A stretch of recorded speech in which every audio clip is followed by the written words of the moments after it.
Latest updates के लिए ultra channels को सब्सक्राइब करें और बेल आइकन को प्रेस करें।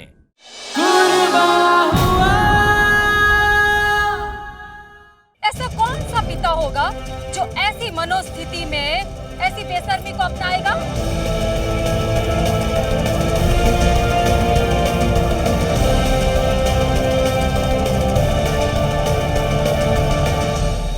और ये मनहूस लड़की जिसके घर में आते ही दुख के बादल छा गए हो, व्यास जी ऐसी लड़की को अपनाएंगे नहीं। स्वीकार है मुझे।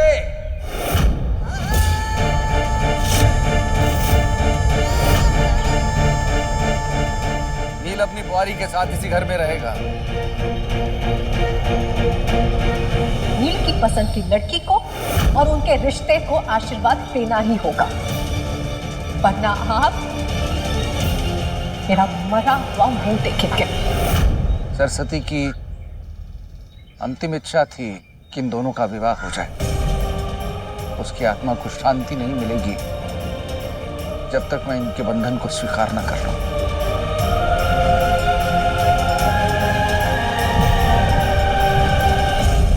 तब तक तुम्हें कहीं जाने की जरूरत नहीं।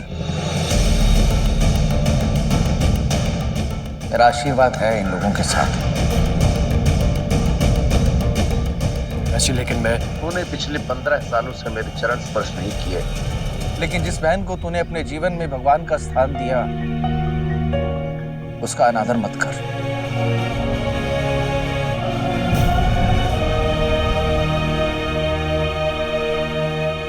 कुछ दिन बाद सूतक समाप्त हो जाएगा। उसके बाद मैं शास्त्रानुसार विधि के साथ तुम दोनों का विवाह कराऊंगा।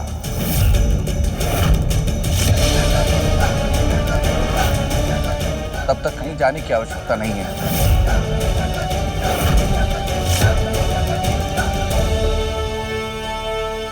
मेरी सरस्वती की अभिलाषा का सर न ढक सके इतनी छोटी छत नहीं है हमारी। कोई जरूरत नहीं है व्यास जी। शादी मेरी हो चुकी है। लेकिन भक्स के साथ जो हुआ उसके बाद घर में कोई सेलिब्रेशन कैसे हो सकता है? फेरे कैसे ले सकता हूं मैं? जब मेरी तुमसे कोई अपेक्षा ही नहीं है तो उस पर खरा उतरने का छाप तो तुम पर हो ही नहीं सकता। सरस्वती भले ही मन में पीड़ा लेकर इस मिट्टी को छोड़ के गई हो, लेकिन मैं बस इतना चाहता हूं कि जब मैं नमस्कार करने के लिए सूर्य की ओर देखूं तो बादलों में से चमकती हुई सरस्वती की मुस्कुराहट के दर्शन हो। मैं बस तेरी बहन की आखिरी इच्छा पूरी करनी चाहूं कि उसके भूले का विवाह उसकी पसंद की लड़की के साथ शास्त्रानुसार और मेरे आशीर्वाद के साथ हुआ है। सूतक समाप्त होते ही तुम दोनों का विवाह करा दिया जाएगा।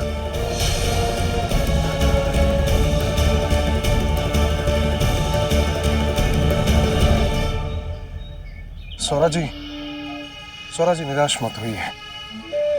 हम क्या नीलकंठ को जानते नहीं हैं? सरस्वती की हर अधूरी इच्छा नीलकंठ पूरी करेगा।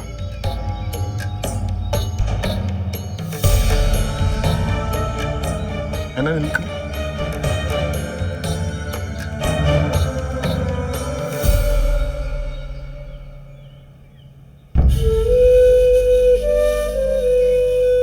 बहुत प्रशंसा करती थी तेरी सरस्वती। तैयार न हो क्या? अच्छा बहू,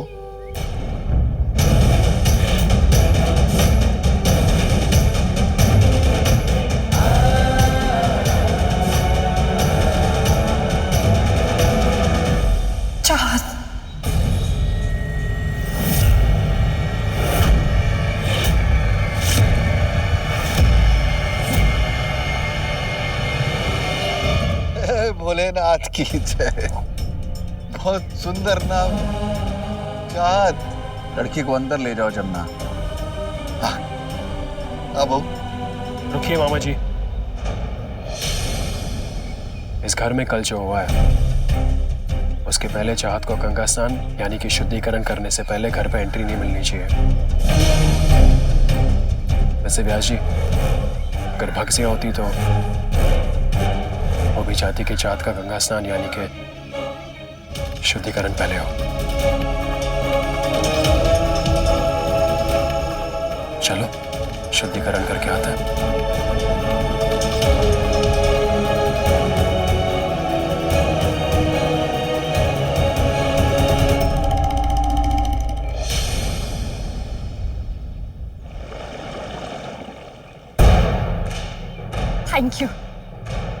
थैंक यू सो मच, आपने मेरी जान बचाई।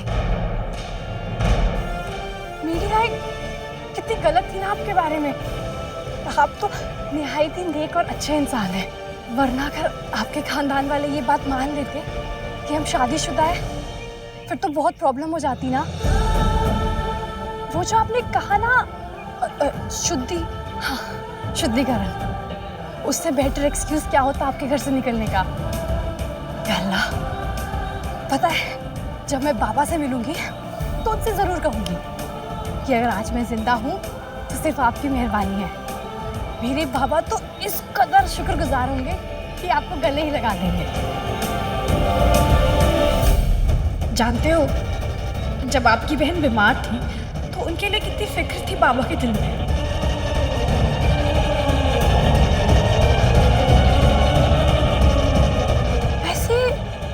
नदी के पास क्यों आए नहीं?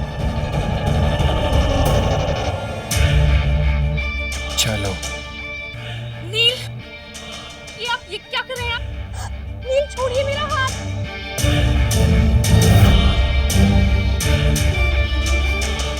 बेवकूफ हो ना तुम। तुम्हें क्या लगता है मैंने तुम्हारी जान क्यों बचाई? ताकि फिर से तुम जाके अपने बाप से मिल सको, इसलिए? नहीं, मैंने तुम्हारी जान इसलिए बचाई है क्योंकि तुम्हारे खूनी बाप तक पहुंचने के लिए तुम्हारा जिंदा रहना जरूरी है।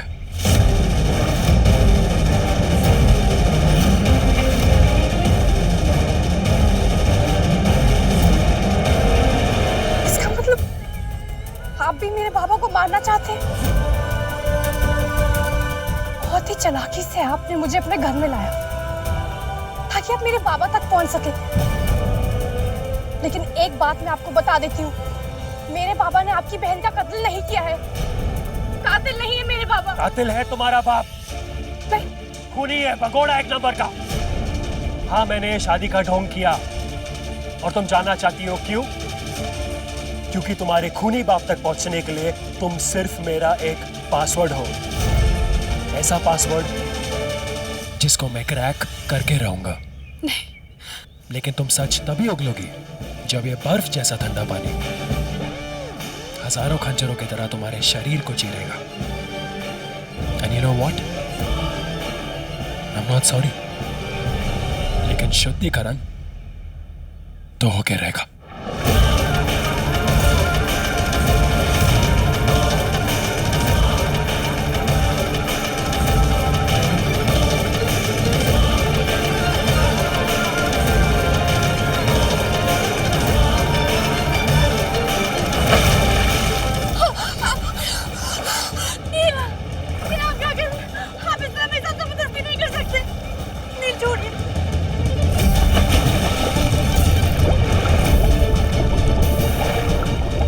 से बचना चाहती तो बताओ तुम्हारे पापा कहाँ है? देखिए, मेरे पापा ने कुछ नहीं किया है, आप मुझे छोड़िए। दम तोड़ने से पहले मेरी बहन भी ऐसी तड़पी होगी और तुम्हें तड़पते देख मुझे बहुत मजा आ रहा है। मेरे पापा ने आपकी बहन के साथ कुछ नहीं किया, छोड़िए मुझे। तुम्हारे बाप ने जिंदगी में फिर से एक बार मेरे सर से माँ का साया छीन लिया। और तुम्हारे बाप ने मेरी बहन को मारा है। नहीं है, नहीं है, नहीं है।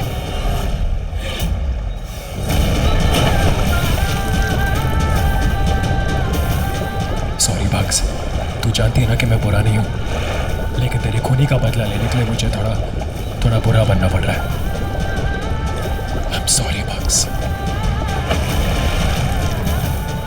मेरे बाबा ने आपकी बहन को नहीं मारा है।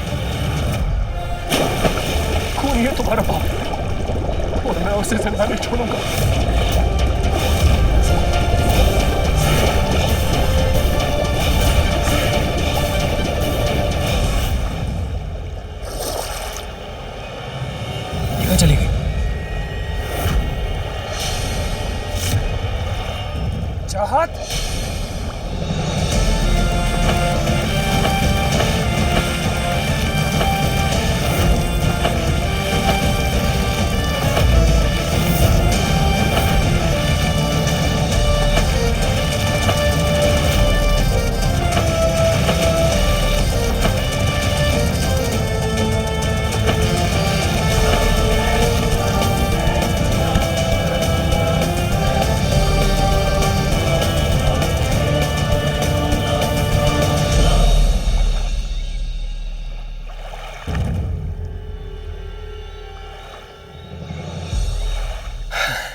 सुसाइड करना चाहती हो?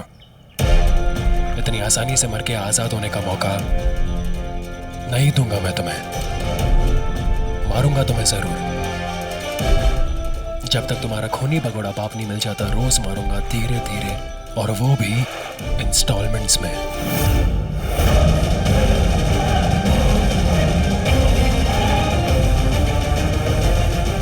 आज तक मैंने अपने बाबा से कई चीजें सीखी है, लेकिन पीठ दिखाकर भागना उनमें से नहीं है।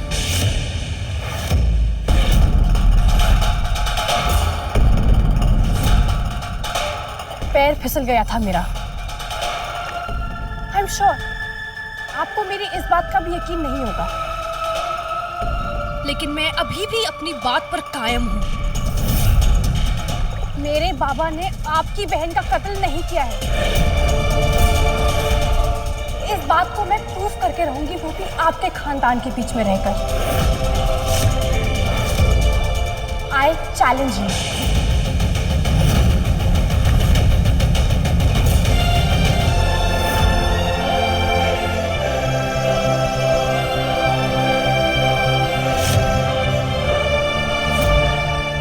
Challenge accepted. और अगर तुम्हें अपने बाप पर इतना ही भरोसा है तो जो करना है कर लो, क्योंकि आज ही कुछ ही दिन में हम दोनों की शादी कराना चाहते हैं। और चाहे दुनिया इधर से उधर हो जाए, लेकिन एक खूनी की बेटी की मांग में मैं सिंदूर का भी नहीं भरूंगा।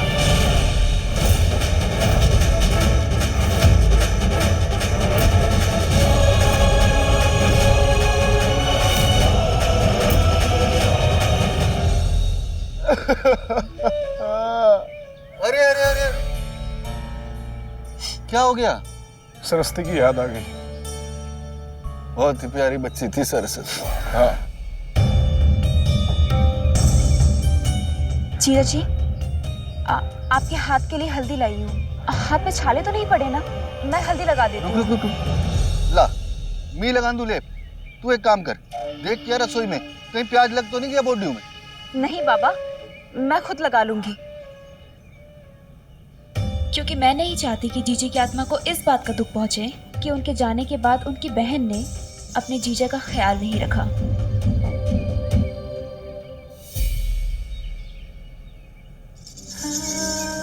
वैसे क्या कमाल के आंसू बहाते हैं, किसी को शक करने का मौका ही नहीं देते।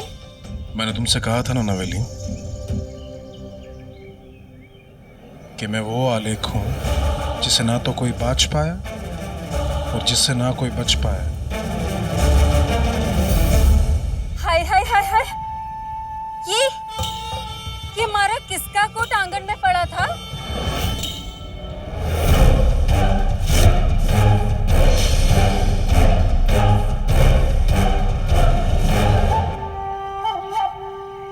बाबा का कोट? ये उस कमीने बेग का कोट है। वो तो भाग गया, लेकिन उसका कोट रह गया यहाँ पर। ये धारी देवी देखनी चाहिए कि जिस आदमी की निशानी हम इस दुनिया से मिटाना चाहते हैं, उसकी निशानी इस घर में कैसे रह सकती है। मैं भी इसे कूड़े में फेंक के आती हूँ। ठहरो।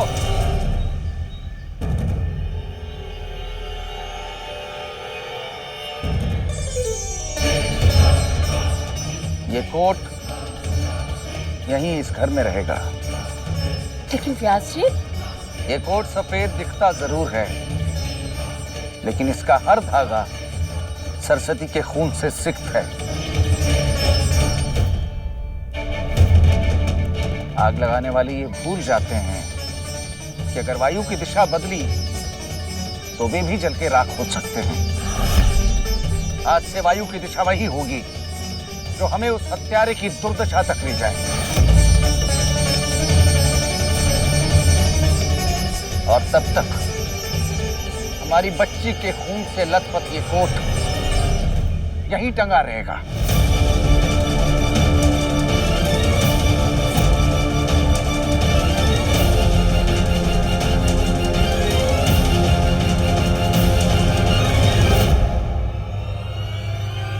ताकि जब भी हम इस कोट को देखें, सूर्य के स्मरण से पहले अपने प्रतिशोध की स्मृति हो। आज से इस घर के हर सदस्य के लिए अनिवार्य है कि वह जब भी इस कोर्ट को देखे सरस्वती पर हुए अन्याय को याद करते हुए, उस हत्यारे को कोसते हुए उसके इस प्रतीक कोट पर पत्थर बरसाए।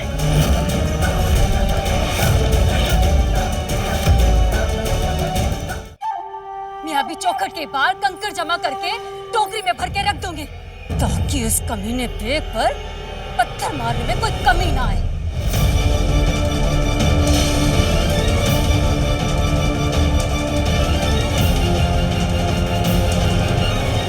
सही कहा आपने सोरा जी। मन तो करता है कि इस बेग के कोट को जलाकर राख कर दूं, लेकिन एक ही बार में जलाकर राख करने में संतुष्टि कक्ष घर का हर एक सदस्य इस कोट के ऊपर अपनी भड़ास निकालेगा ताकि हमारे अंदर की जलती हुई आग और प्रज्वलित हो।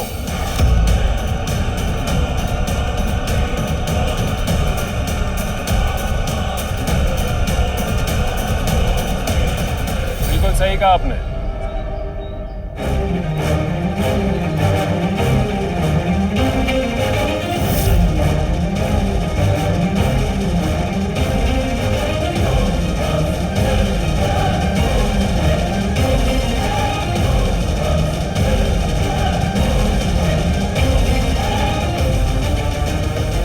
इस कोर्ट पे पत्थर मारने का सबसे पहले तो चाहत का होना चाहिए ना।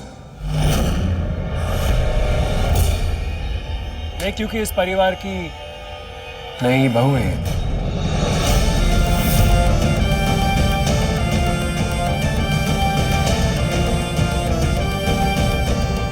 आओ चाहत, ध्यानी परिवार की बहू होने का फर्ज निभाओ।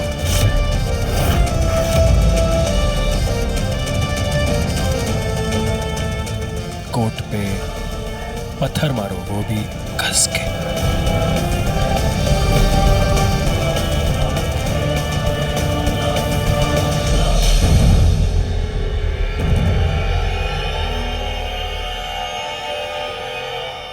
ये लो चाहत, कस के मारो और इमेजिन करो कि वो डिस्गस्टिंग बेग तुम्हारे सामने खड़ा है।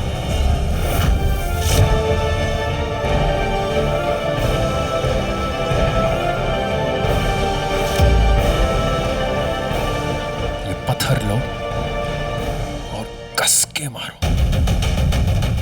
एक एक हड्डी टूटनी चाहिए, आवाज भी आनी चाहिए।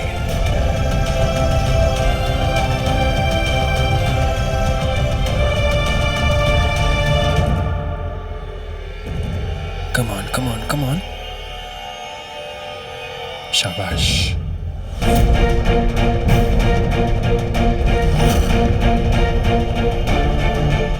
बाबा, क्या है? मेरे सालों का ख्वाब आज इस लक्कड़ पर सजी लिखावट में है। कल शिफा हासिल किए मरीजों की मुस्कुराहट में होगा। अरे चाहत, शर्मा क्यों रही हो तुम? जीजा जी, आप जानते चाहत मुझसे क्या कह रही थी? कह रही थी कि भक्स के कातिल को हम जिंदा नहीं छोड़ेंगे।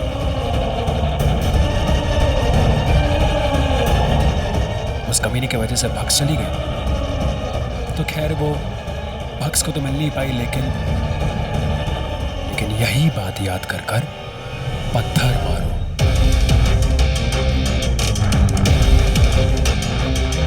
कम ऑन चाहत, कम ऑन, कम ऑन। सब वेट कर रहे हैं, मारो, कम ऑन। तुम कर सकती हो, कम ऑन चाहत, मारो।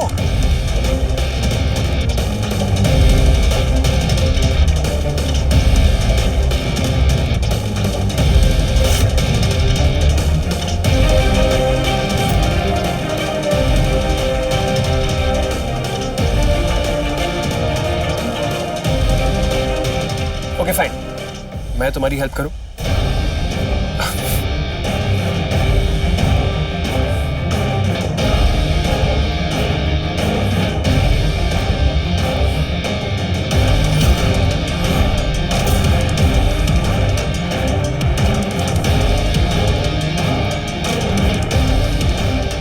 अपने बाप पे तो तुमसे आज पत्थर